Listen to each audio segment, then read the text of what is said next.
Since she's part of a prestigious acting family and one of America's most beloved working actresses, you'd be forgiven for thinking that she's had an easy ride. Welcome to Ms. Mojo, and today we're taking a look at the heartbreaking life of Drew Barrymore.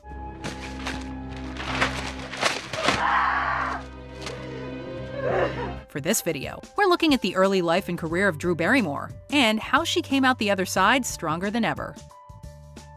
The Barrymore acting dynasty dates all the way back to the 19th century, with Drew Barrymore's great-grandfather Maurice and his wife Georgiana Emma Drew. Many of the Drews were actors as well. What's in a name? Well, in Barrymore, there's a lot. It's a dynasty, big drinkers and brilliant actors. Her grandfather, John Barrymore, was one of the most renowned Shakespearean actors of the 1920s, and by 1927, the family already had a play written about them, The Royal Family. Even her father, John Drew Barrymore Jr., did a lot of work on TV and was in a handful of movies, though they never took off. Unfortunately, the Barrymores also have a long history of substance problems, specifically alcoholism. Come on, can I get you a glass of milk, honey? Milk? I'm a Barrymore. Get me a drink and make it a double. Both her father and grandfather ultimately died from deteriorating health as a result of long-term alcohol abuse. And because of this, her dad was rarely present in her life. Did I do something wrong that my dad doesn't want to be around me? Am I such a repellent person that I drive everyone who gets to know me to the furthest mountain that they can run to?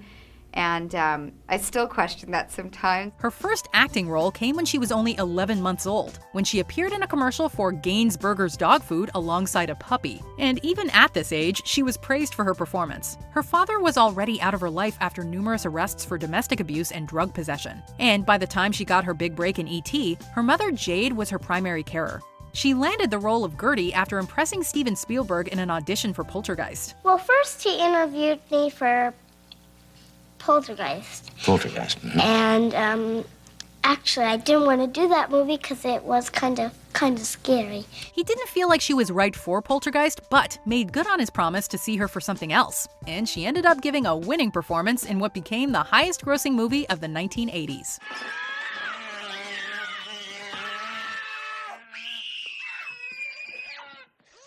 She was just 7 years old during filming, and it was soon after that she asked Spielberg if he would be her godfather, which he accepted. He remained an influential role model throughout her life, even telling her to cover up after she posed for Playboy when she was older.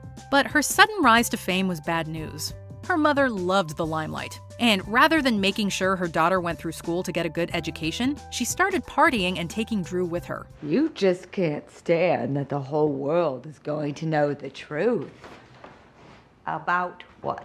About how you've held me back all these years. One of their regular haunts was the famous Studio 54 nightclub in New York, and it was hanging around so many older people that got her into more and more trouble. Well, I had grown up very fast, and it's not very normal to see a 9-year-old at a big Hollywood party drinking.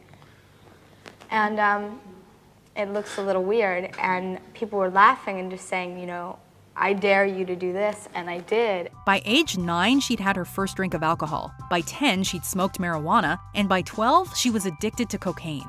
Shockingly, not one of the adults she found herself partying with intervened. She'd already been to rehab more than once during her early adolescence, though she said in a 2015 interview with The Guardian that this was the lowest point in her life. What about the drugs?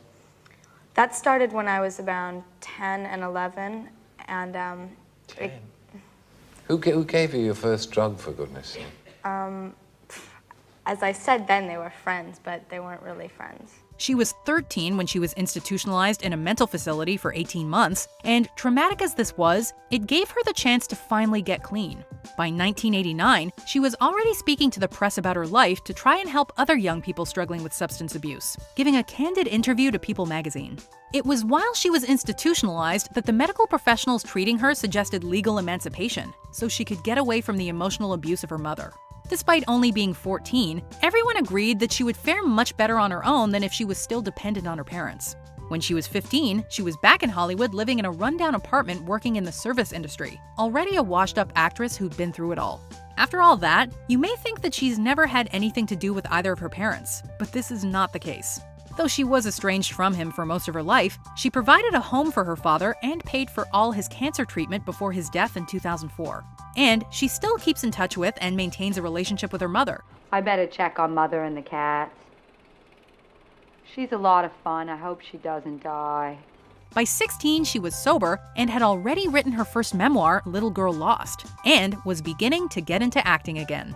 She had a few roles here and there in the 90s, but didn't see much mainstream success again until she opened her own film company alongside Nancy Juvonen in 1995. Flower Films. The first movie Flower Films made was 1999's iconic rom-com Never Been Kissed, starring Barrymore, and they went on to produce giant hits like Charlie's Angels and Donnie Darko. Alas, I have not yet been elected Queen of the Universe, so I must obey the rules, and so will you. More recently, they were behind Barrymore's 3-season Netflix show Santa Clarita Diet. Okay, here's the deal. Mommy's going a little crazy down here, so I need to get out. And I know you're worried I'm gonna go out there and kill somebody, but think about all the people I haven't killed. Barrymore has also proven to have a lot of range as an actress, taking on the difficult role of Little Edie Beale alongside Jessica Lange in HBO's Grey Gardens, winning a Golden Globe.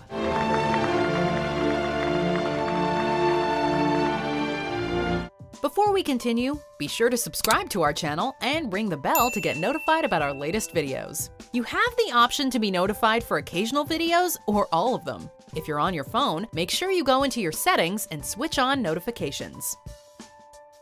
But while her career has been flourishing for decades, her relationships have been a little less consistent. I try really hard.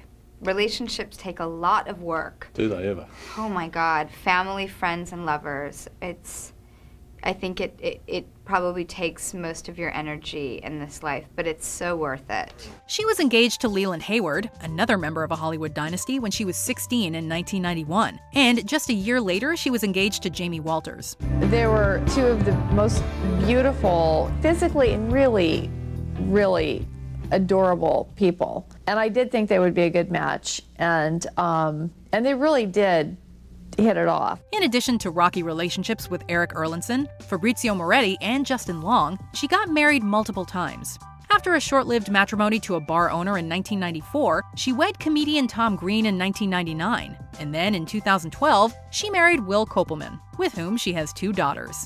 Though they divorced in 2016, her daughters mean the world to her. And she's dedicated to raising them in the happy, loving home she never had. I'm telling you, she's bright. And we should all believe our children are bright. That's what we're supposed to do with parents. Exactly. And then later on, you tell them they're nobodies. Outside of the acting world, she's also seen success in various business endeavors, bringing out cosmetics, wines, and clothes, not to mention writing another book. Though Drew Barrymore's early life was troubled, it's truly incredible to see how far she's come, what a role model she is today, and how iconic she is both in and out of the entertainment industry. This is definitely a story with a happy ending. Do you feel now that you are finally living the life that you want? Without any question, yes. I'm so glad that I get to live the life I have. I love my life. Do you agree with our picks? Check out this other recent clip from Ms. Mojo. And be sure to subscribe and ring the bell to be notified about our latest videos.